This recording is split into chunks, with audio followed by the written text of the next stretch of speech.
¿Cómo está? Inicia temas del día. Vamos de inmediato a nuestra pregunta de participación. La tenemos aquí en pantalla. Pese a la negativa de sectores de oposición, el gobierno del presidente Maduro sigue apostando al diálogo como mecanismo para garantizar la paz en Venezuela.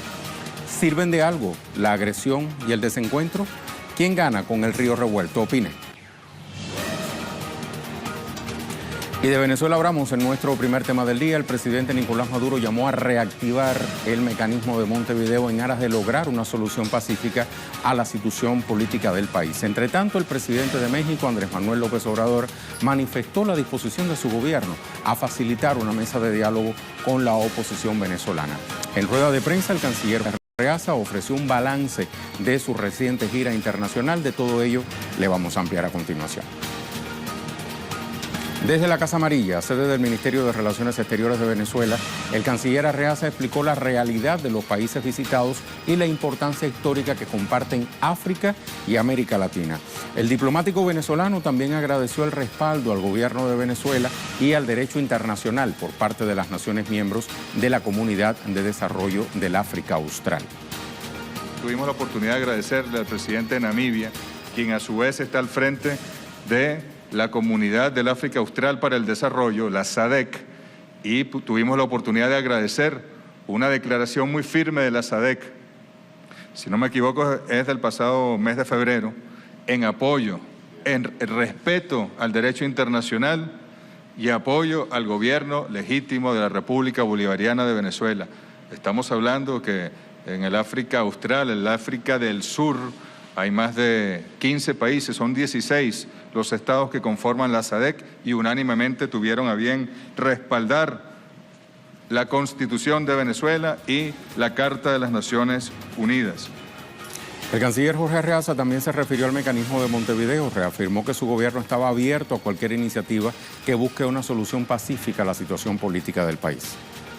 Nosotros, como lo ha dicho el presidente Maduro, cualquier iniciativa que busque promover el diálogo en Venezuela y que respete la soberanía y las leyes de Venezuela es bienvenida. Pareciera así, como lo dijo el presidente el pasado sábado en esa gran demostración de fuerza del pueblo venezolano, que el mecanismo de Montevideo es una opción mucho más lógica, tiene un proceso, una metodología, tiene unas metas a lograr en cada fase. Y pareciera ser mucho más necesario el mecanismo de Montevideo, además que quienes lo están ofreciendo no son parciales, actores parciales, como ocurre en el caso del Grupo de Contacto, donde hay países, hay europeos y hay latinoamericanos que han tomado parte en el conflicto interno. Luis Tavera nos cuenta mucho más desde Caracas. Hola Luis, ¿a qué otros temas se refirió el titular venezolano de Relaciones Exteriores en esta rueda de prensa? Hola Rey, te saludo a ti, a la audiencia que sintoniza las pantallas de Telesur. En este encuentro con medios nacionales e internacionales, el jefe de la diplomacia venezolana, Jorge Arreaza, además de detallar estos lazos, este apoyo recibido por estos países, apoyos políticos, estas denuncias que coinciden con el gobierno de Venezuela, que acá se está orquestando un plan que busca desestabilizar la constitucionalidad, desestabilizar la tranquilidad que todos los venezolanos acá gozan. Además, informaba que esta gira para Venezuela también abrirá puertas para el área comercial. Hacía, por ejemplo, Rey, un balance de los más de 15 países de África quienes se interesaban en participar con Venezuela a realizar proyectos en materia energética. Bueno, esto en este mismo contexto donde estos países también denunciaban este golpe eléctrico que se perpetró en contra de todos los venezolanos. Pero además informaba los más de 11 acuerdos que se firmaban en Rusia con esta comisión mixta Rusia-Venezuela. También informaba esta reunión que sostuvo cuando visitaba Siria, que el presidente de esta nación, Bashar al-Assad, decía que todo lo que está viviendo el pueblo venezolano coincide con toda la historia que ha sufrido Siria al poder defender su autodeterminación y que todo estos componentes que se están aplicando en Venezuela forman parte de lo que justamente forma una agenda de la administración ahora impulsada por Donald Trump en contra de los países que defienden su constitucionalidad. Nosotros estuvimos en esa rueda de prensa y tuvimos la oportunidad de preguntarle al canciller directamente si han habido más avances con respecto a este llamado del presidente Nicolás Maduro a reactivar el mecanismo de Montevideo por países que se han demostrado de forma imparcial. Simplemente han dicho que el diálogo es la salida para poder dirimir las diferencias que existen acá en Venezuela, y también mencionaba él esta postura manifestada hoy por el presidente de México, Manuel López Obrador, quien dice que México está dispuesto a apoyar el diálogo como mecanismo entre la oposición y el gobierno de Venezuela siempre y cuando Rey sea el presidente Nicolás Maduro quien le solicite al gobierno mexicano que participe en esta mesa de diálogo que el gobierno de Venezuela siempre ha reiterado. Balances que ofrecía el canciller Jorge Arreaza calificaba a Venezuela como una nación triunfante, ya que a través de los medios sociales, a través de toda esta maquinaria mediática que se infunda en contra de Venezuela, trata de mostrar a esta nación como un país y un gobierno aislado de todas las demás naciones. Sin embargo, esta gira ha permitido demostrar que son más los países cada vez que alzan su voz en este asedio internacional que sufre el pueblo de Venezuela. La calificaba Rey esta gira como una gira exitosa y que Venezuela seguirá demostrando estos lazos de hermandad que tienen con varios países. Y bueno, nosotros por supuesto estaremos muy atentos para seguirle llevando minuto a minuto toda la actualización que sucede acá en Venezuela. Muchísimas gracias, Luis. Vamos a poner a disposición de la audiencia de Telesur las palabras del presidente de México, Andrés Manuel López Obrador, sobre la disposición que tiene su gobierno de servir como mediador en esta mesa de diálogo entre el ejecutivo del presidente Nicolás Maduro y la oposición venezolana. Estamos dispuestos a ayudar a que se dé el diálogo. México tiene las puertas abiertas para que se busque una vía pacífica en la solución del conflicto de Venezuela, como siempre lo ha hecho México. Es parte de su tradición en política exterior. Solo que se necesita del acuerdo de las partes. Y en otro orden de ideas, Jorge Rodríguez, vicepresidente de Comunicación, Cultura y Turismo de Venezuela, ofreció detalles sobre el avance del proceso de recuperación del sistema eléctrico nacional tras los recientes ataques. Y el presidente Nicolás Maduro estableció un plan de acción a 30 días, a 60 días, a 90 días y a un año. Y el elemento fundamental de instrumentación de ese plan es la creación de los estados mayores eléctricos, el nacional, que ya fue instalado, y los estados mayores eléctricos regionales. Este estado eléctrico mayor reviste una singular importancia porque el corazón del sistema eléctrico nacional, tal cual como está concebido en los actuales momentos, está aquí, en Bolívar, en la central hidroeléctrica de Guri, la central hidroeléctrica de Caruachi y la central hidroeléctrica de Macagua. Y son estados mayores para la solución rápida de los problemas, de las circunstancias, de las coyunturas que se presenten. Vamos a revisar en detalle sobre la instalación del Estado Mayor anunciado por el ministro de Comunicación, Jorge Rodríguez. El Estado Mayor eléctrico está dividido en dos fases. Primero, el nacional, como bien explicaba, que debe realizar el monitoreo permanente a las instalaciones, lo cual le permite la estabilización de la generación y distribución de energía para todo el país, desde el Guri, Estado Bolívar. La segunda fase es el Estado Mayor Eléctrico Regional, que se encarga del mantenimiento de las líneas eléctricas, el mantenimiento de las estaciones y las subestaciones eléctricas. Jorge Rodríguez explicaba que además va a ser instalado un Estado Mayor Eléctrico especial que estará a cargo del ministro para la Energía Eléctrica, Igor Gavidia, el cual tomará el control permanente de la generación hidroeléctrica en la región Guayana, ubicada en el sur del país. Finalmente detalló que siguiendo los lineamientos del presidente Nicolás Maduro, se estableció un plan de acción comprendido, como lo escuchábamos en su propia voz, entre 30, 60 y 90 y hasta un año. O sea, 30, 60, 90 días y hasta un año. En total, los objetivos antes detallados.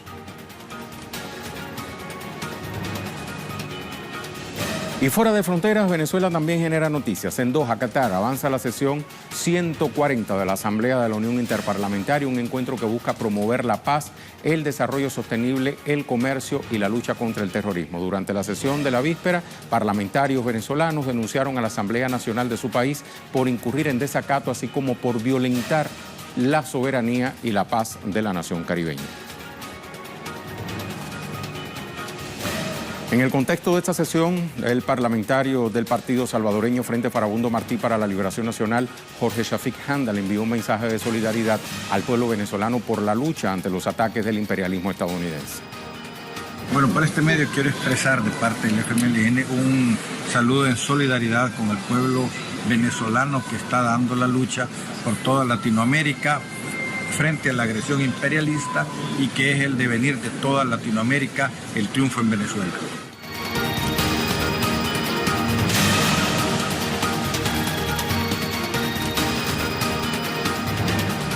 Aquí está la pregunta del día. Pese a la negativa de sectores de oposición, el gobierno del presidente Maduro sigue apostando al diálogo como mecanismo para garantizar la paz en Venezuela. ¿Sirven de algo la agresión y el desencuentro? ¿Quién gana con el río revuelto? Opine. Nuestra imagen del día nos llega desde Australia.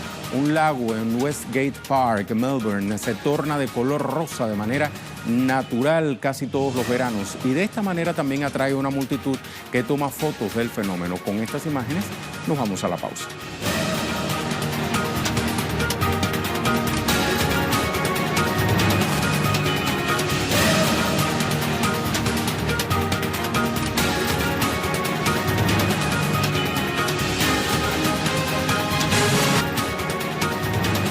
Tras casi un mes de protestas en el suroccidente de Colombia, el gobierno del presidente Iván Duque y la Minga Social lograron un acuerdo para impulsar el desarrollo en la región. Pese a este avance, la Minga le exige al Estado que detenga la criminalización de las manifestaciones populares.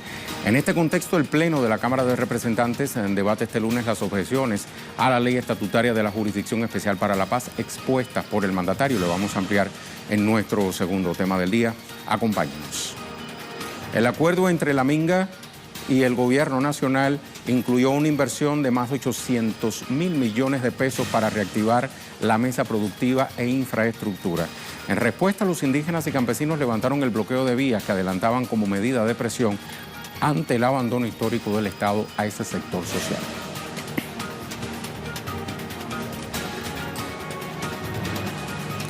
El presidente Duque confirmó en Twitter que se va a reunir este martes con los pueblos originarios en el departamento del Cauca.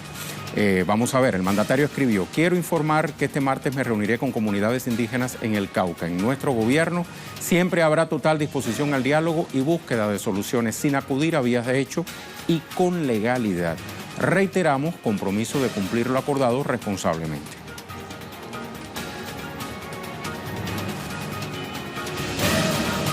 Y en paralelo, múltiples reacciones se leen en redes sociales tras las afirmaciones del senador Álvaro Uribe en torno a la Minga Social. Vamos a revisar. El Consejo Regional Indígena del Cauca escribió: el mensaje del senador Álvaro Uribe en masacrar a los indígenas y organizaciones sociales que exigen cumplimiento de sus legítimos derechos es una muestra más de su demencia en legitimar su política de terrorismo de Estado. ¿En dónde está el Estado Social de Derecho? El presidente de la Organización Nacional Indígena de Colombia, Armando Balbuena, indicó: la Minga es un proceso de reivindicación de derechos de los pueblos indígenas, proceso que no es apoyado por grupos ilegales, como sí lo han sido sus gobiernos en alianza con parapolíticos, despojando a muchos indígenas afros campesinos de sus tierras. Así se había expresado el expresidente Uribe en Twitter. Si la autoridad serena, firme y con criterio social implica una masacre, es porque del otro lado hay violencia y terror más que protesta. La autoridad serena, firme y con criterio social no produce masacres. Estas son causadas por delincuentes que se aprovechan o se abrigan en las protestas.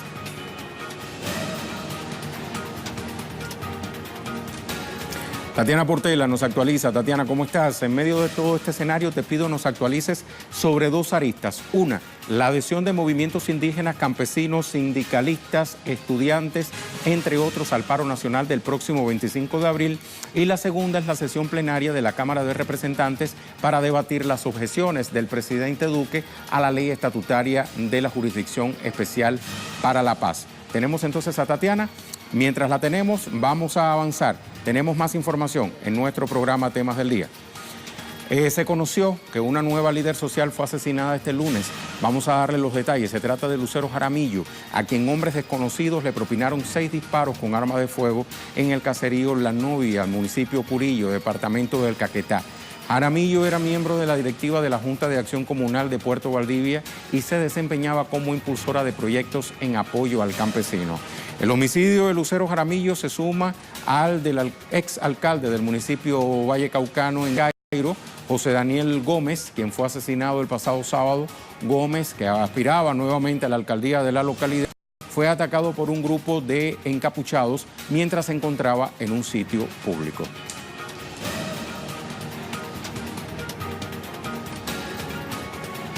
Y tal como le anunciaba, este lunes la plenaria de la Cámara de Representantes del Congreso colombiano debatirá las objeciones que hizo el presidente Duque a la ley estatutaria de la Jurisdicción Especial para la Paz. Los 172 representantes discutirán los cuestionamientos de Iván Duque a la JEP, aunque se espera una sesión extensa. La situación a lo interno de la Cámara Baja vaticina una derrota para el mandatario colombiano debido a que las bancadas de oposición independiente suman 113 votos en contraparte a los 59 escaños con que cuenta el gobierno en esa instancia del Congreso. Algunos parlamentarios revelaron que la embajada estadounidense presiona para que las objeciones sean aprobadas.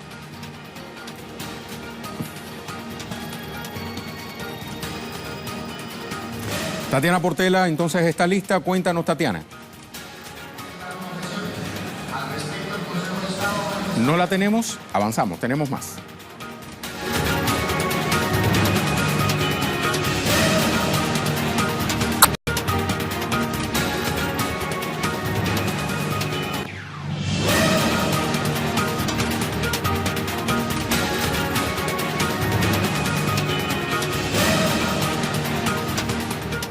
Le hablamos entonces de otros temas que también son noticias este lunes. Revisamos las cuentas Twitter de nuestros corresponsales. Vea esta primera de Aisa García.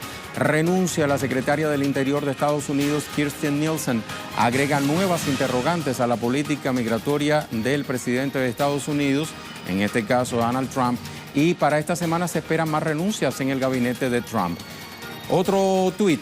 Este que nos llega desde Rusia, Moscú. En alianza estratégica, Rusia y Turquía avanzan en sus relaciones bilaterales. Los mandatarios de ambos países sostuvieron conversaciones oficiales en el Kremlin, nos cuenta Hansel Oro. Escuchamos. Sí, hola, un saludo para ti y para toda nuestra teleaudiencia, incluyendo también a nuestros amigos en las redes sociales. Durante esta jornada se desarrollaron conversaciones estratégicas entre el presidente ruso Vladimir Putin y su homólogo turco Recep Tayyip Erdogan acá en esta nación euroasiática. Entre los temas fundamentales estuvo relacionado con los proyectos energéticos. Se trata de este Turkish Stream, el gasoducto que iría desde Rusia por el punto de Anapa a través del Mar Negro hasta llegar a las costas de Turquía para transportar un total de 31.500 millones de metros cúbicos de gas.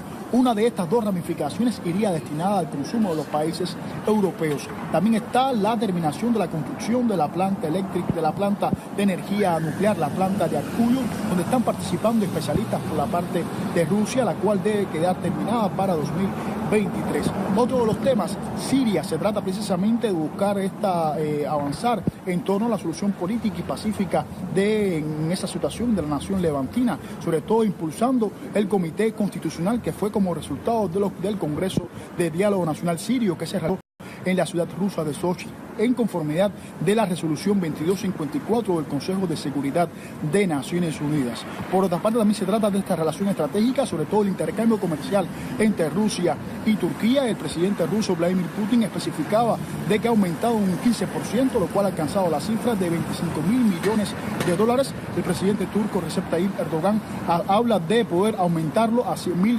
millones de dólares. Hasta acá la información. Adelante.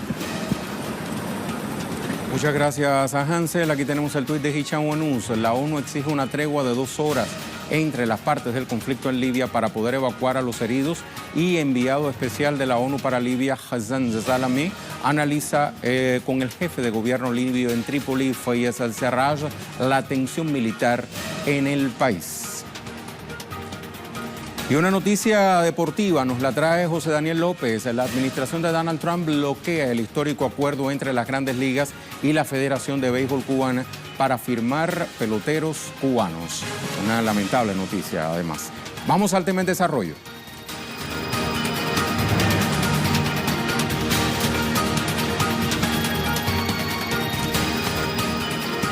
Nuestro tema en desarrollo se genera en Brasil, donde se desarrolla la Jornada Mundial Lula Libre en defensa de la libertad del expresidente Luis Inácio Lula da Silva.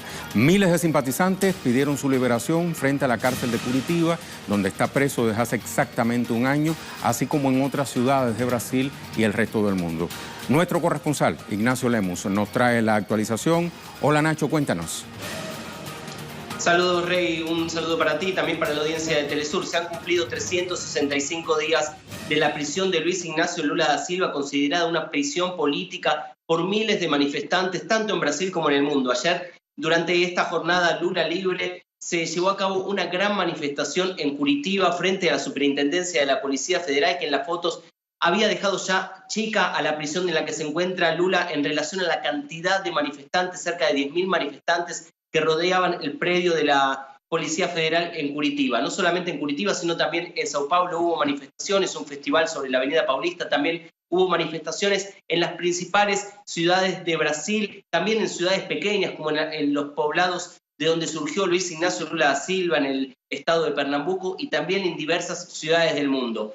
Estas jornadas todavía continúan de aquí hasta el próximo día 10, cuando se prevé que la Corte Suprema pueda analizar tal vez o colocar en votación uno de los puntos más importantes que puede llevar a la salida de Luis Ignacio Lula da Silva de prisión, con la votación de las prisiones en segunda instancia en Brasil, que son consideradas por la Constitución brasileña. Sin embargo, han llevado a Lula da Silva, como a otros 161.000 presos en este momento, a permanecer en prisión a pesar de no haber sido pasado por un juzgamiento en segunda instancia. Entonces, hay esperanzas de que la Corte Suprema coloque en votación esto, aunque, a decir verdad, la población no encuentra demasiadas posibilidades y chances de liberar a Lula si depende solamente del Poder Judicial o del poder político que está entremezclado en este momento con el Poder Judicial. Es por eso que salieron a las calles en diversos puntos del país y del mundo para presionar y conseguir la liberación del expresidente brasileño. Un punto importante es que hace minutos nada más se manifestó Manuel Caetano Ferreira, uno de los abogados de Luis Ignacio Lula da Silva, que se encontró con Lula en la prisión en Curitiba y se manifestó ante los manifestantes de la Vigilia Lula Libre que se encuentran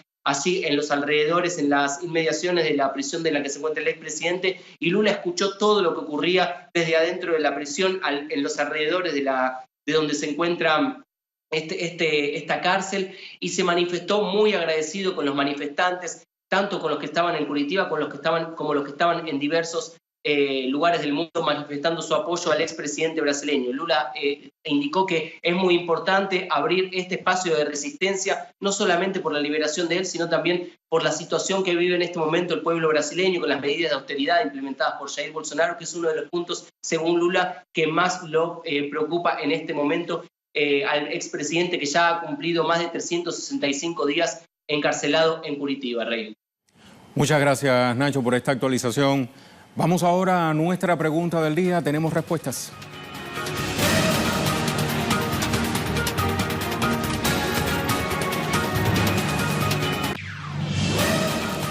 Le reiteramos la pregunta. Pese a la negativa de sectores de oposición, el gobierno del presidente Maduro sigue apostando al diálogo como mecanismo para garantizar la paz en Venezuela. ¿Sirven de algo la agresión y el desencuentro? ¿Quién gana con el río revuelto? Opine. Vamos a ver una primera respuesta de Orlando Katia. Llevamos 19 años de revolución apostando al diálogo y en respuesta recibimos golpes de Estado, amenazas de intervención y sanciones económicas. Lo dijo el comandante Fidel. No es un crimen que un país defienda su Estado de Derecho. Ya es tiempo que se hagan valer las leyes. Gracias, Orlando. Otra respuesta, la de Leonardo. Los esfuerzos que realiza Nicolás Maduro son incansables para establecer el diálogo nacional con todos los sectores de la vida política de la nación. Por eso en Venezuela triunfará la paz ante las agresiones. Muy buena la iniciativa del presidente mexicano López Obrador.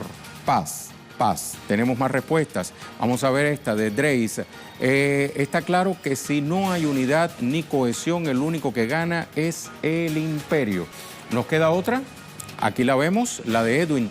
Dice, hemos demostrado en infinidad de oportunidades nacionales e internacionales que somos un pueblo de paz y consciente de lo que implica una guerra y desde dónde viene. Es por ello que no pueden negar todos los llamados esfuerzos de Nicolás Maduro a diálogo nacional. Muchísimas gracias por su participación.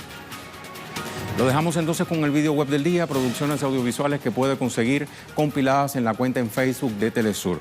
Hoy le hablamos de Libia. Fuentes locales señalan que las fuerzas leales al mariscal Khalifa Haftar pidieron el control del aeropuerto internacional de Trípoli. El hecho ocurre a tan solo 4 días de iniciar la ofensiva de Haftar contra la ciudad de Trípoli para liberarla del terrorismo.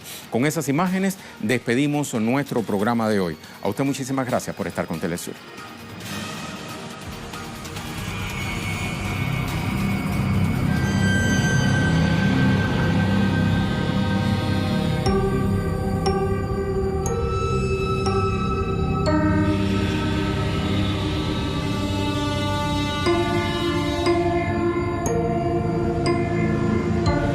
Las autoridades permanecen divididas en la lucha por el poder. Por un lado, el gobierno de Unión Nacional y por otro, una autoridad rival que el mes pasado tomó el control de terminales petroleras.